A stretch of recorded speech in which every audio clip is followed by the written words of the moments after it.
కొంతమంది అయితే ఈ డౌట్ అడగడం జరిగింది. అన్న, డైలీ మేము జిమ్కి వెళ్తున్నాం, వర్కౌట్ చేస్తున్నాం, బట్ బాడీలో ఏమాత్రం చేంజెస్ రావడం లేదనేసి.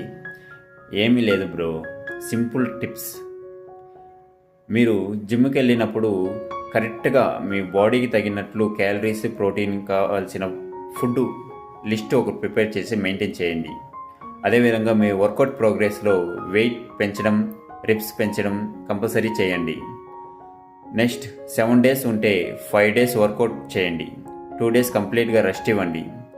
రాత్రిపూట మేల్కొని రీల్స్ చూడకుండా మంచిగా 7 to 8 అవర్స్ కంప్లీట్గా నిద్రపోవాలి. అదేవిధంగా ఓపికగా మీరు జిమ్లో జాయిన్ అవుతానే నాకు 6 ప్యాక్ వచ్చేయాలి, కండ్లు పెరిగిపోవాలి అని లేకుండా ఒక ప్రాసెసింగ్ ఒక 2-3 మంత్స్ కంప్లీట్గా ఓపికగా వర్కౌట్ చేయాలి. ఇలా చేశారంటే కంపల్సరీ మీ బాడీలో చేంజెస్ 100% వస్తుంది. దీంతో మీకు ఏదైనా డౌట్ ఉంటే నాకు కామెంట్ రూపంలో పంపండి, మీకు క్లారిఫై చేస్తాను.